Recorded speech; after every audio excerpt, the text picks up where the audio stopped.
And blessed to be a part of your day. Kevin Miller in the morning here at KIDO Talk Radio. There we have the good, the bad, and the ugly. All in one intro. Thank you, Ray Amaya, for that. Certainly, we do appreciate so many people listening and joining us here on KIDO Talk Radio. That's on 580 AM and 107.5 FM.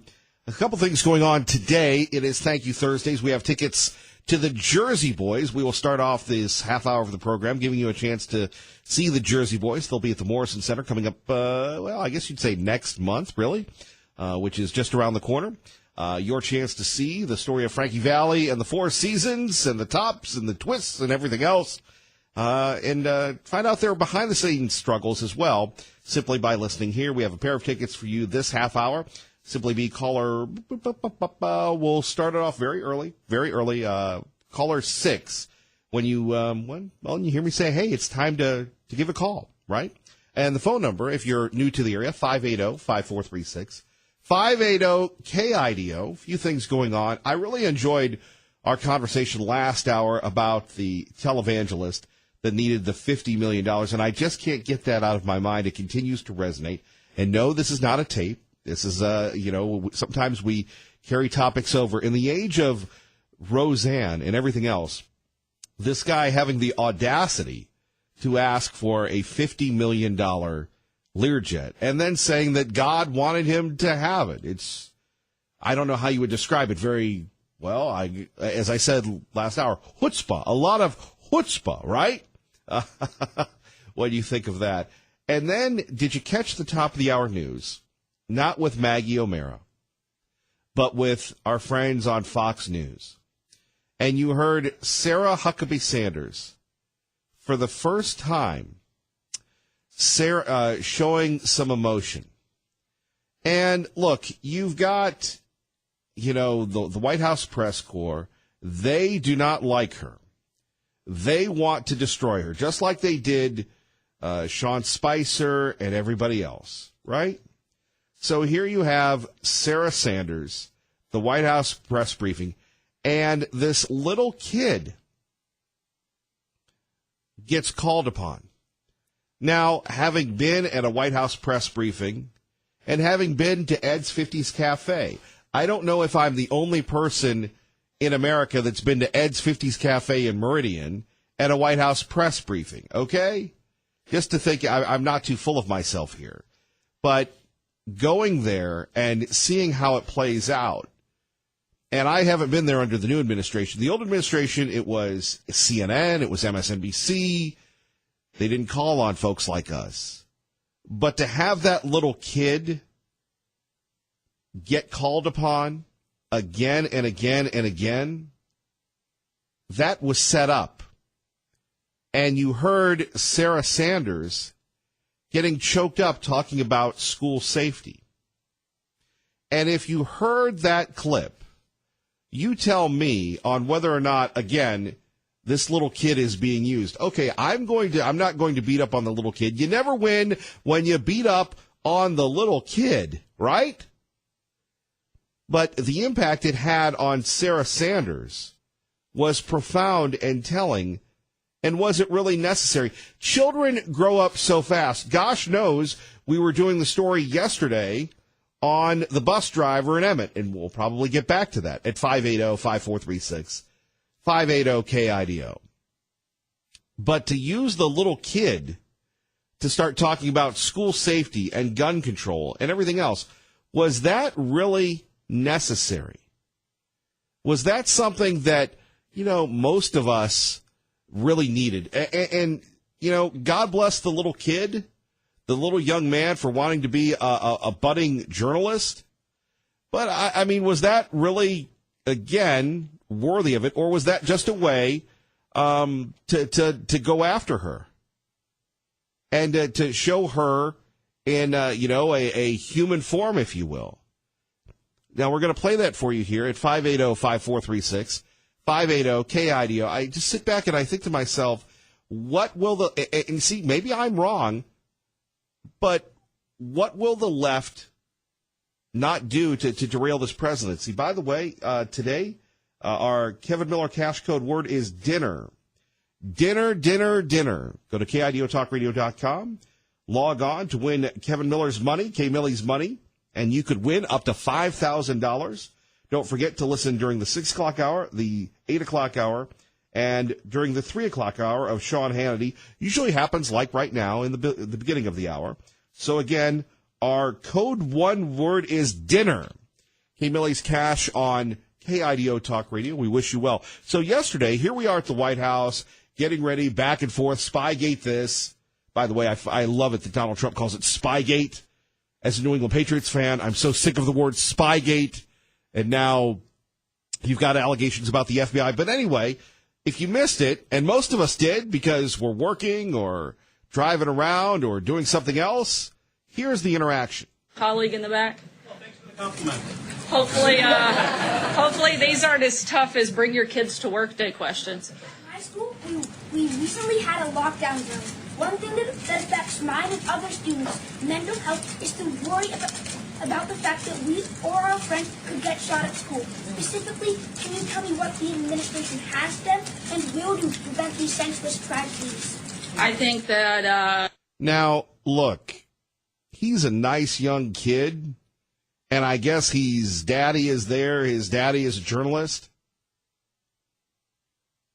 But do we really want to hear that? Do you want to hear that? 580-5436, 580-KIDO. My opinion is these kids are being used to promote the anti-gun agenda. Now, again, maybe you're more sensitive. Maybe you're more evolved mentally than I am. And you think to yourself, well, no, Kevin Miller, this is good that this kid is asking these questions. It's good that these kids are, caring about their safety and stuff. And it's good that they're speaking out, right? One more time. That could be more terrifying for a kid to go to school. And Let's try it again. You feel that way? This administration takes it seriously, and the School Safety Commission that the president convened is meeting this week, again, an official meeting, to discuss the best ways forward and how we can do every single thing within our power to protect kids in our schools and to make them feel safe and make their parents feel good about dropping them off. Okay, so here you have the impact it's had on Sarah Sanders, a mother of three. Thought this would be a moment of levity at the White House, and instead we get the question on school shootings. To me, I don't think that this kid really was focusing in on. He's talking about mental health. What kid worries about mental health? The young colleague in the back. Well, thanks for the compliment. Hopefully these aren't as tough as bring your kids to work day questions. In high school, we recently had a lockdown drill. One thing that affects mine and other students' mental health is to worry about the fact that we or our friends could get shot at school. Specifically, can you tell me what the administration has done and will do to prevent these senseless tragedies? I think that as a kid and certainly as a parent, there is nothing that could be more terrifying for a kid to go to school and not feel safe. So I'm sorry that you feel that way. This administration takes it seriously, and the School Safety Commission that the president convened is meeting this week, again, an official meeting, to discuss the best ways forward and how we can do every single thing within our power to protect kids in our schools and to make them feel safe and make their parents feel good about dropping them off. Your thoughts, 580-5436, 580-KIDO. To me, the kid was being used, and just when we have everybody else protesting school shootings and doing sit-ins at grocery stores because they don't like the NRA, where's the other side of the story, like what happened in Oklahoma, where the two armed men went out to their cars and took down the perp? Or what happened in Indiana, where the brave teacher took down the student who had two handguns?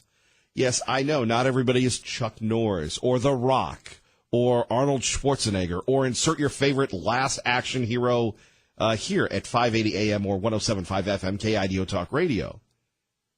But we are responsible for our safety. To me, that was just too far. That was just too far. Jim in Middleton, good morning. You're on KIDO Talk Radio with Kevin Miller. Hello, Jim. Good morning, Kevin. How are you this morning? I was interested to get your take on the Emmett bus driver situation as well, so I'm glad you phoned in today.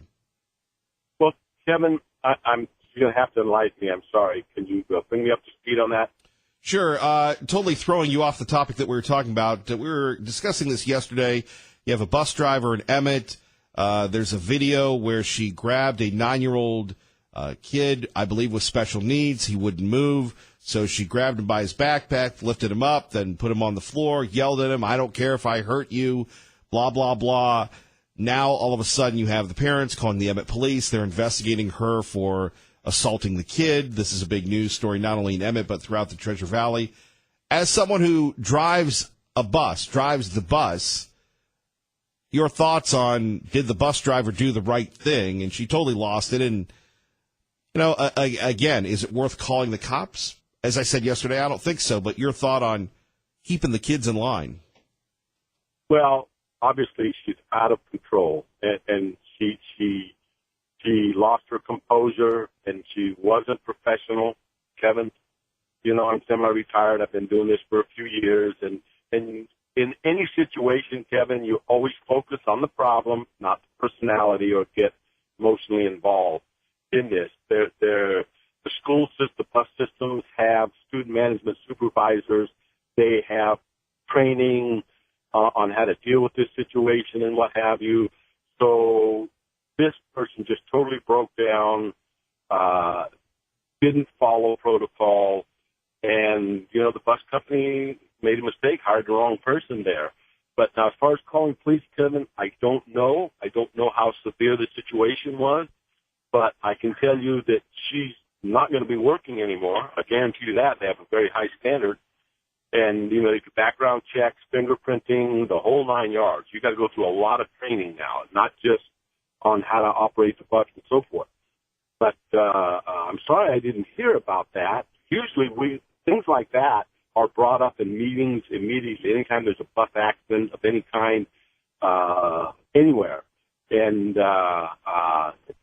they'll bring it up in safety meetings and remind people, be safe, how to handle situations like that, so forth.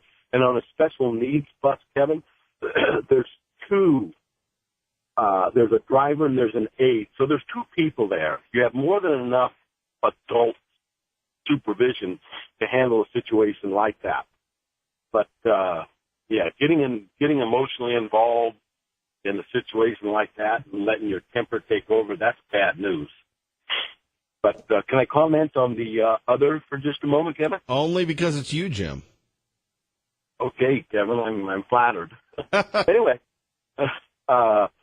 in regards to that young fella asking those questions, boy, hindsight's 20/20. But I would have threw the question back at the young fella, and I would have asked, "Gee, why do you suppose we're having so many school shootings?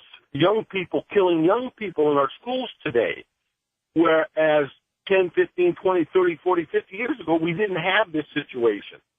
I would have turned the tables on the young man, and I'd have posed that question to him, and then let him know that, guns have been around for a long time. AR-15s have been around since the late 50s, and we're having an epidemic of young people shooting young people. So this is a question that I would pose to him and a lot of other young people today. What do you suppose is happening with the human element that's causing this? And I might have just slightly thrown in the fact that tyrants around the world also use children to further agendas like this. And I would have articulated it a little bit better. But this is what I would have posed back at that young man, let him think about that. Jim from Middleton, thank you, sir. You bet, Kevin. Have a great day. And, by the way, we only have a couple days. Tomorrow is our last day of towing the munchkins around, and then it's 90 days off. Well, by the way, thank you and Angela for always supporting Miller's Mission. We really appreciate it. Thank you, sir. Oh, it's our duty, and thank you, Kevin, for what you do. I mean that sincerely. You take care. Have a great day. You too, sir. Thank you, Jim. Our great friend Jim in Middleton. Phone numbers 580-5436, 580-KIDO. Kevin Miller in the morning. Remember, it's Thank You Thursday, which means your chance to win a pair of tickets to see the Jersey Boys. That's right, at the Morrison Center. Listen for your chance to win. Remember, caller 6, correct, Gray? Caller 6? Yes, sir. Caller 6 when I give you the cue to call, and it's in a couple weeks. Great music, great fun, a great story, and you can go for free simply by listening to KIDO Talk Radio. And I'm Kevin Miller, 580-5436, 580-KIDO. Caller 6, you're going to win those tickets to see the Jersey Boys, courtesy of Kevin Miller at KIDO Talk Radio. Caller 6 at 580-5436, 580-KIDO. Just again, our way of saying thank you for listening to KIDO Talk Radio. We really appreciate that. And maybe you heard this in Maggie's newscast. But did you see what they're doing at the Village of Meridian? How many of you have been to the Village at Meridian? Now, I have to say, the older I get, the more I'm more curmudgeon-y. Really, Kevin? I thought you were born a curmudgeon. Yes, I am. I was born a curmudgeon and still am. In fact, I'm thinking to myself, the older I get, I go, I missed out on my youth because I was just born old. You never meet people that are born old. So here you have at the Village. It's been so successful, and this is why Meridian is the place to be. Now, with all due respect to everywhere else, it's at the center of the Treasure Valley, and unlike Boise and other parts of some other cities, you don't have to pay for parking, right? Well, some places in Meridian, but not much. So you have this village. Remember when Eagle Road was just farmland before Kleiner Park and everything else? And you had this big Walmart, and that was the center of town. So, and I guess this is a good thing, that the movies are becoming more like your home. I mean, bigger, we're taking out the big seats, and I've been there once. I haven't seen a movie. It was for a Chamber of Commerce meeting. And those seats were already big and luxurious. So now you're going to be able to fold out your feet and have a recliner. What's next? Overnight at the movies? And it's so big, so successful, because these people just don't do it because they think it's good and fun and want you to have a good time. They do it because they're going to make money. So more movies, more theaters, and as I've said for years, it's rumored that they're going to have, Village 2 on the other side of Village 1? It's amazing what's happening there. It's amazing what's happening in the Treasure Valley. But, how big can it get? Coming up, we've got our Fox News reporters. And one thing that we're going to do, and don't tell anybody this, but you know how some of these people in radio or television, they come up with these fancy dancy liners. Hey, we're doing this, we're doing that, we're doing everything else. I found one that I really like that we got from ABC's This Week. From the White House to your house. So coming up next, we'll check out our friends with Fox News Radio. Really looking forward to catching up with Jeff Manasso from Chicago. Much more on the federal judge hearing the NFL's request for a special investigator. Investigating what? I don't know. We'll tell you about that next. By the way, congratulations, Donna in Meridian. She won our tickets to the Jersey Boys. Listen next hour for your chance to win the Jersey Boys, or in the next 20 to 25 minutes to win tickets to the Boise Music Festival with Kevin Miller on KIDO Talk Radio. Good morning, Maggie. Good. Kevin Miller in the morning. Don't forget your chance to win K. Millie's money. Listen weekdays at 6, 8, and 3 with Sean Hannity for your chances to win up to $5,000. And joining us now from Chicago, Jeff Manasso from Fox News Radio. And Jeff, is it football season yet? It is not football season yet, but we're talking about the NFL a lot lately, and the latest, it's a hearing in Philadelphia where the NFL is seeking a special investigator to look into what the league says are fraudulent claims in the $1 billion concussion settlement.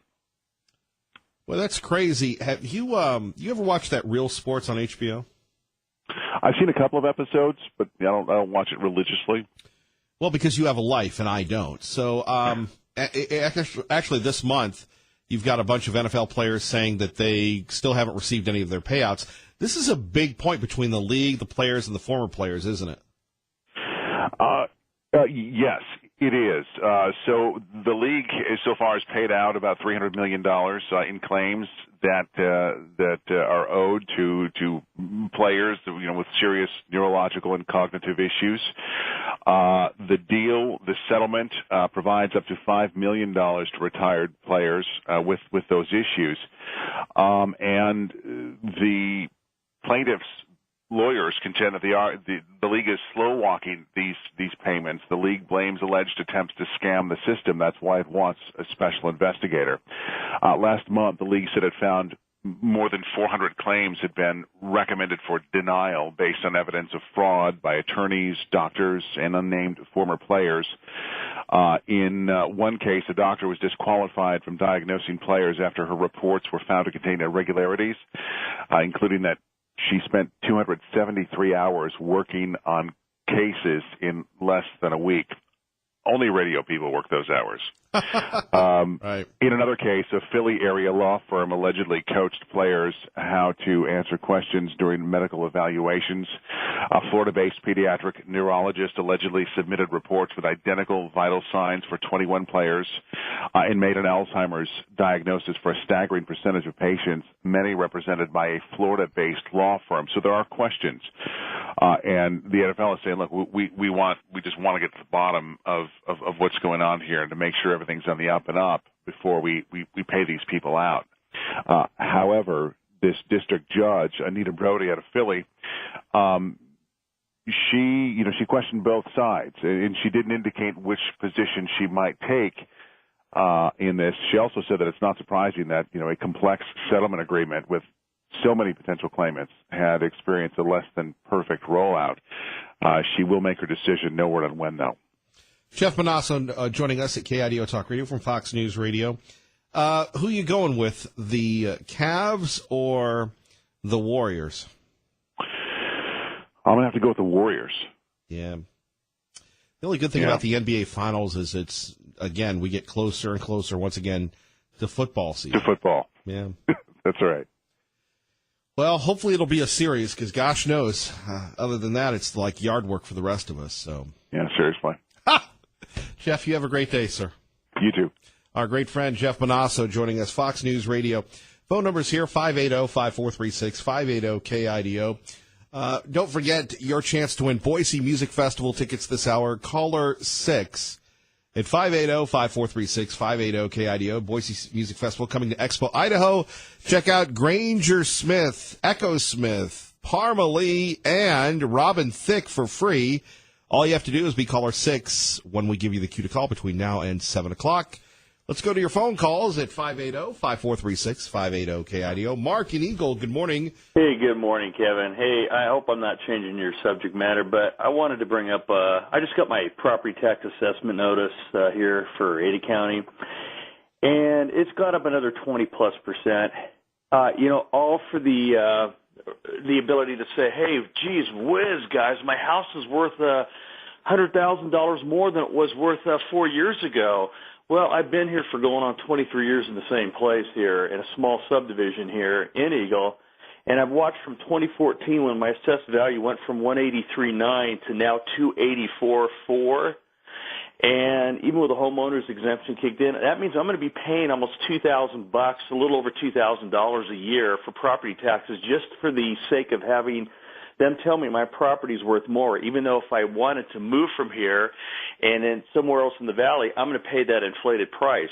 I am sick to death. I left California back in the mid-'90s because of this type of stuff, and I'm sick and tired of having to pay for people coming in from out of state where they're wads full of cash that they have that they can come in and buy and spend $300,000 on a home like it was nothing to have another $400,000 or $500,000 left over. Great for them. When I left California, had a business in the Bay Area in the East Bay, I lost about $25,000 on the home when I sold it because back then the property values didn't soar like they have now. I mean, you get an outhouse that's worth $500,000 down there, in the Bay Area for nothing. So they come up here, they get a gobs, wads full of money again. They buy up the property here, push the values up on the rest of us here who have been here. I have not seen my income increase 10%. My wife works for the school district for going on 20 years. She hasn't seen over that period of time a 15, 20% increase in her take-home pay. And this is how people get taxed out of their homes. I remember hearing the story, Kevin, of people in the Ketchum Sun Valley area decades back before the elitists moved in there from Hollywood, and the Washingtonites from back east in D.C. They were buying up property, building their mega mansion, log cabin homes, whatever, and driving the property tax up so high nobody could afford to live there unless you were one of these elitists, multi-millionaire, billionaires, whatever. This has got to stop. You should be grandfathered into your property for as long as you stay there and pay the same rate of taxes basically until that house is sold at whatever the market value is. Tax it at that new assessed value. So that might not sound logical because they can say, hey, Mark, well, you're paying back in 1995 property taxes based on 95 property taxes. Okay, well, at least bring them back before they started going insanely out of sight here. Maybe you go back about 7-8 years and assess people who have been in their homes long enough at the price back then, and do not reassess it at a higher valued rate until that home is sold to the next buyer from out of state who wants to spend $150,000 more than what you originally paid for it. Because I can't move from here, and basically I'll pay that inflated rate to another home that I buy here in the valley. Let's say move totally out of this area and it's somewhere out in no man's land at a much lower priced home.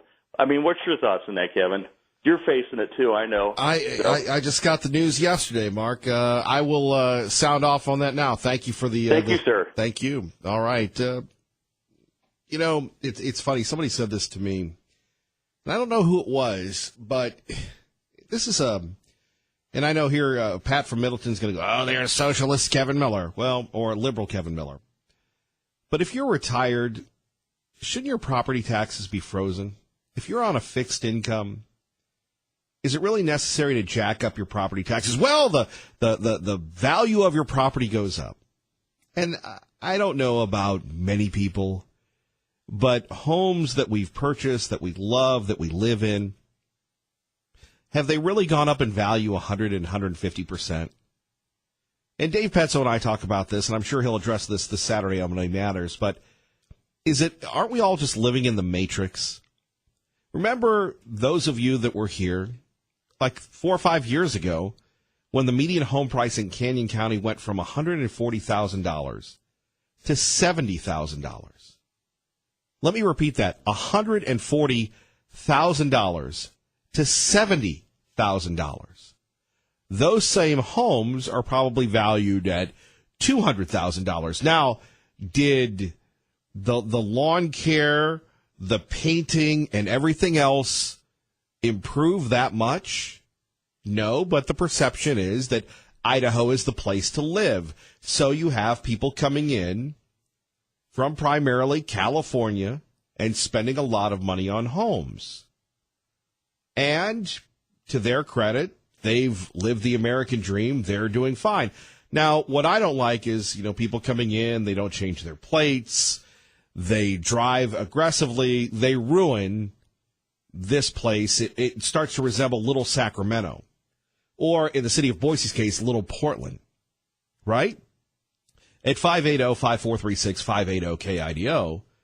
So you take a look at homes and their values and how they've gone up. And that's maybe why I don't care for the house flipping shows that make it look so easy that, hey, we put down $350, we put $350 in, and we sold it and got $100,000 of profit. And thankfully, we don't have any ads on flip this, flip that. But, you have people that have been on those programs and then they speculate. Is that really earning your living? Well, yeah, I guess you put a lot of work into it and you should be compensated. But there are a lot of people that put work into it and don't get that return. To me, if it's too good to be true, it usually is. And you have to take a look at now the city governments are going to say, well, Kevin Miller, we've got all these people moving in. We can't. We have to increase fees. But it amazes me that all of a sudden the values keep going up and we keep getting stuck with this. And are people going to lose their homes? Are all of a sudden, let's see, where can you go? I guess you can buy affordable homes in Marsing, right? And your commute goes from a half an hour to 2 hours. Gee, doesn't that sound like California living? And there are many people, and look, I love realtors, but please, obnoxious realtors, quit putting tags on my door handle. Hi, we'll trust you. Trust us, we'll sell your home. And I've had more bad experiences with realtors than good experiences. And I love this. Sending me unsolicited mail and such. Do you get tired of that? Sell your home and make money. Well, where are you going to live? We just had this historic election. Nobody really addressed that. I mean, you could look at ACHD with our great friend Kent, one of the commissioners, Kent Goldthorpe, or you could look at the Ada County commissioners. What are they doing? I suppose we had a chance to get responsible government, but are we looking at cutting costs anywhere locally? Do you see that? I don't. 580-5436-580-KIDU. Yes, everything goes up. You can't have your values going up without your taxes going up, right? That's not the bait and switch. That's just how it is. So which would you prefer?